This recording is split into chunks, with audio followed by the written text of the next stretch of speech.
राधे कृष्णा आप सभी को। आज की इस वीडियो में मैं आपको सुनाऊंगी मंगला गौरी व्रत की कथा। मंगला गौरी व्रत सावन मास के मंगलवार को रखा जाते हैं। जिस प्रकार सावन के सोमवार के व्रत किए जाते हैं भगवान शिव और माता गौरी को प्रसन्न करने के लिए, उसी तरह से मंगला गौरी व्रत माँ गौरा के आशीर्वाद पाने के लिए किए जाते हैं। ये व्रत सावन महीने में पड़ने वाले पहले मंगलवार से शुरू किए जाते हैं।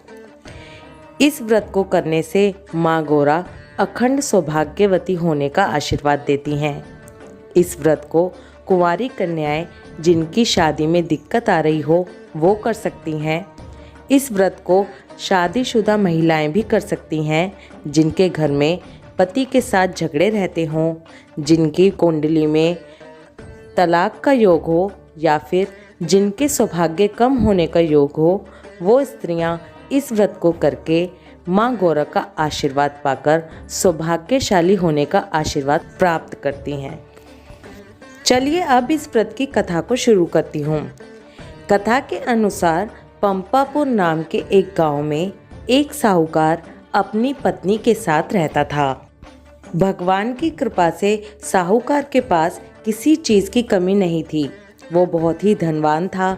सारे सुख और ऐश्वर्य उसके पास थे। लेकिन उन दोनों पति पत्नी को एक दुख था, उनके कोई संतान नहीं थी। ये दुख हर समय हर घड़ी उन्हें कचोटता रहता था।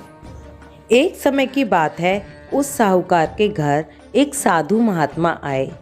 उन दोनों पति पत्नी ने उस साधु महात्मा का आदर सत्कार किया और उन साधु को अपने निसंतान होने की बात भी बताई। तब उस साधु महात्मा ने साहूकारनी को सावन के महीने में रखने वाले मंगला गौरी व्रत के बारे में बताया और कहा कि तुम इस व्रत को रखो, और उसी के साथ उन्हें पूरी विधि भी बताई। जैसे ही सावन मास आया, सावन मास के पहले मंगलवार के दिन से ही साहूकारनी ने माँ पार्वती का पूजन और व्रत करना आरंभ कर दिया। अब वो हर मंगलवार को माँ मंगला गौरी का व्रत किया करती थी। ऐसा करते करते उसे कई महीने बीत गए, परंतु उसने ये व्रत रखना नहीं छोड़ा। माँ पार्वती साहूकारनी से बहुत ही प्रसन्न थी और एक दिन प्रसन्न होकर माँ गौरा ने भगवान शिव से उस साहूकार और साहूकारनी के लिए संतान होने का वरदान मांगा। उसी दिन रात को साहूकार को एक सपना दिखाई दिया। सपने में साहूकार को एक आवाज़ सुनाई दी। उस आवाज़ में ये सुना था कि जहाँ पर जिस पेड़ के नीचे गणेश भगवान की मूर्ति स्थापित हो, उस पेड़ का जो भी फल हो वो लाकर अपनी पत्नी को खिला दो। इससे तुम्हें अवश्य ही एक सुंदर पुत्र की प्राप्ति होगी। अब साहूकार इस तरह के पेड़ को ढूंढने लगा जिस पेड़ पर फल भी लगा हो और उसके नीचे गणेश भगवान की मूर्ति भी स्थापित हो। उसे ऐसा पेड़ ढूंढते ढूंढते कई दिन बीत गए, लेकिन आखिरकार उसकी मेहनत रंग लाई और उसे एक ऐसा आम का पेड़ मिल गया जिसके नीचे गणेश भगवान की मूर्ति की स्थापना थी। अब उस साहूकार ने आम का फल तोड़ने के लिए पेड़ पर पत्थर मारने शुरू कर दिए। उसने कई पत्थर मारे जिससे आम का फल तो टूटकर नीचे गिरा ही, लेकिन एक पत्थर गणेश जी की मूर्ति पर जाकर लग गया। इस वजह से गणेश भगवान बहुत ही रुष्ट हो गए और बहुत रुष्ट होकर उन्होंने साक्षात प्रकट होकर उस साहूकार को श्राप दे दिया। गुस्से में आकर गणेश भगवान कहने लगे, हे स्वार्थी मनुष्य, तूने अपने स्वार्थ के लिए मुझे चोट पहुंचाई है। अब तुझे इसका फल भुगतना पड़ेगा। तूने जिस तरह से मुझे चोट पहुंचाई है, अब ऐसी ही चोट तुझे भी सहनी पड़ेगी। माँ पार्वती के आशीर्वाद से तुझे पुत्र रत्न की प्राप्ति तो होगी, लेकिन वो पुत्र केवल 16 वर्ष की आयु तक ही जीवित रहेगा। 16 वर्ष की आयु पूरी करने के बाद एक दिन एक सर्प के काटने से तेरे पुत्र की मृत्यु हो जाएगी। ये सब सुनकर साहूकार बहुत ही घबरा गया। वो घर आया। घर आकर वो आम का फल अपनी पत्नी को खिला दिया, लेकिन गणेश जी के श्राप वाली बात उसने अपनी पत्नी को नहीं बताई। आम का फल खाने के कुछ दिनों पश्चात ही साहूकारनी गर्भवती हो गई और भगवान के आशीर्वाद से उनके घर में एक पुत्र रत्न की प्राप्ति हुई। साहूकार और साहूकारनी ने प्रसन्न होकर अपने बेटे का नाम मनु रखा। देखते ही देखते मनु 15 वर्ष का हो गया। अब वो अपने पिता के साथ व्यापार पर भी जाने लगा। एक दिन व्यापार से लौटते समय दोनों पिता और पुत्र एक तालाब के किनारे पेड़ की छांव में बैठ गए और भोजन करने लगे। तभी उस तालाब पर 2 लड़कियां कपड़े धोने के लिए आईं और आपस में दोनों बातें करने लगी। उन दोनों लड़कियों का नाम कमला और मंगला था। कपड़े धोते धोते दोनों बातें कर रही थी और कमला ने मंगला से कहा, क्यों मंगला, तुझे याद है ना, मैं कब से मंगलवार के दिन माँ मंगला गौरी के व्रत कर रही हूँ और अब बस कुछ ही मंगलवार के बाद मैं इस व्रत का उद्यापन करूँगी। इस व्रत को करने से मुझे मनवांछित वर की प्राप्ति होगी और मैं सुख चैन से सौभाग्यवती बनकर रहूँगी।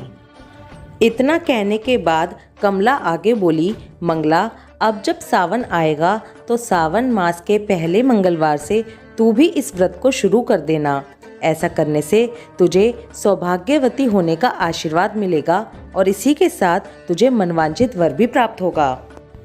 कमला की बात सुनकर मंगला भी ये व्रत करने के लिए तैयार हो गई और बोली, हाँ, मैं भी ये व्रत जरूर करूँगी। इधर दोनों पिता और पुत्र उन दोनों लड़कियों की बातें सुन रहे थे। उन दोनों की बातों को सुनकर साहूकार समझ गया कि कमला नाम की लड़की उसके पुत्र के लिए सर्वश्रेष्ठ है, क्योंकि वो माँ मंगला गौरी के व्रत करती है और ये व्रत करने से उसे अखंड सौभाग्यवती होने का वरदान मिला हुआ है। अपने मन में इस प्रकार से सोचते हुए साहूकार ने ये तय किया कि वो अपने पुत्र मनु का विवाह कमला नाम की इस लड़की से अवश्य ही करवाएगा। ऐसा सोचते सोचते वो साहूकार कमला के पीछे पीछे चल दिया और उसके घर पहुंचा। कमला के पिता उस नगर के नामी साहूकार थे। कमला के पिता को मनु के लिए घर चलकर आया हुआ रिश्ता बहुत ही पसंद आया। उन्होंने तुरंत ही इस रिश्ते के लिए हाँ कर दी और जल्द ही कमला और मनु का विवाह कर दिया गया। अपने ससुराल पहुंचने के बाद भी कमला ने माँ मंगला गौरी के व्रत को नहीं छोड़ा। वो ससुराल पहुंचकर भी माँ मंगला गौरी के व्रत नियम पूर्वक करती रही। उसके व्रत से प्रसन्न होकर एक दिन माँ गौरा ने उस कमला को सपने में दर्शन दिए।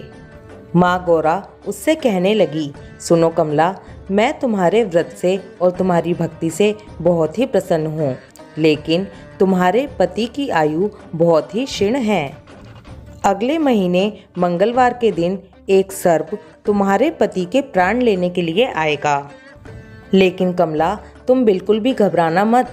उस सर्प के लिए एक कटोरे में मीठा दूध भरकर रख देना। वो सर्प आएगा और उस मीठे दूध को पिएगा और तुम उस दूध के पास ही एक खाली मटका भी ज़रूर रख देना। वो सर्प दूध पीने के बाद स्वयं ही उस मटके में चला जाएगा। तब तुम उस मटके के मुंह को एक कपड़े से बांध देना। इस तरह करने से तुम्हारे पति के प्राण बच जाएंगे। जल्दी ही अगले महीने का मंगलवार आ गया। कमला ने ये बात किसी को भी नहीं बताई, ये सोचकर कि बेकार ही मेरे सास ससुर बहुत परेशान हो जाएंगे। कमला ने माँ पार्वती के कहे अनुसार ही किया। उसने एक कटोरे में दूध भरकर रखा और उसी के पास एक खाली मटका रख दिया। सांप आया और उसने दूध पिया। दूध पीने के बाद वो स्वयं ही उस मटके में चला गया। कमला ने झट से उस मटके का मुंह कपड़े से बांध दिया और उस मटके को ले जाकर जंगल में छोड़ आई। इस तरह कमला के पति के प्राण बच गए। इस तरह माँ मंगला गौरी व्रत के आशीर्वाद से मनु स्वस्थ हो गया और उसके प्राण बच गए। जब घर के बाकी सब लोगों को ये बात पता चली तो घर के सभी लोग बहुत प्रसन्न हो गए और वो भी पूरा परिवार माँ गौरा के दरबार जाने लगा। गांव की बाकी औरतें भी कमला के पास आकर माँ मंगला गौरी व्रत के विधि विधान को जानने लगीं और वो भी इस व्रत को करने लगीं। इसके बाद जो मंगलवार आया उस पर कमला ने अपने माँ मंगला गौरी व्रत का उद्यापन बहुत ही धूमधाम से किया। ब्राह्मणों को जिमाया, उन्हें दक्षिणा दी, वस्त्र दिए और उनका आशीर्वाद प्राप्त किया। इस प्रकार माँ मंगला गौरी के आशीर्वाद से कमला के पति के प्राण बच गए और उन्होंने आगे तक सुखमय जीवन प्राप्त किया। हे माँ मंगला गौरी, जैसे आपने कमला के पति के प्राण बचाए, उसकी आयु लंबी की, ऐसे ही इस कथा को कहते, सुनते और हुंकारा भरते सभी स्त्रियों को अखंड सौभाग्यवती होने का वरदान देना। बोलो माँ मंगला गौरी की जय। राधे कृष्णा।